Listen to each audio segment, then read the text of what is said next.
মালয়েশিয়ায় প্রবাসী বাংলাদেশিদের অংশগ্রহণে 15 মার্চ দোয়া ও ইফতার মাহফিল এবং কোরআন তেলাওয়াত প্রতিযোগিতা অনুষ্ঠিত হয়েছে। পবিত্র রমজান মাস উপলক্ষে আয়োজিত এ অনুষ্ঠানে ধর্মীয় ভাবগাম্ভীর্যের মধ্য দিয়ে ইফতার ও দোয়ার আয়োজন করা হয়।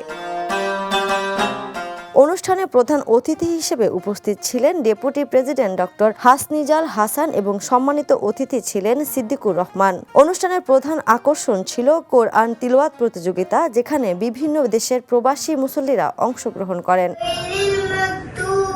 প্রতিযোগিতায় বিচারকের দায়িত্ব পালন করেন বিশ্বজয়ী হাফেজ কারি আবু রায়হান ও কারি আদনান তাশরিফ।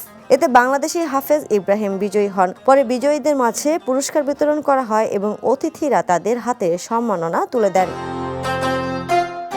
আয়োজকরা জানান, প্রবাসী মুসলিমদের মধ্যে ধর্মীয় চেতনা জাগ্রত করা এবং ভ্রাতৃত্ববোধ জোরদার করা এই আয়োজনের মূল লক্ষ্য।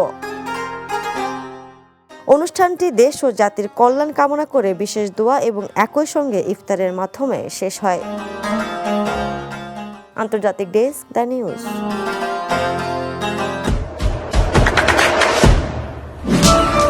দেশে দেশে সবার সাথে, দ্য নিউজ।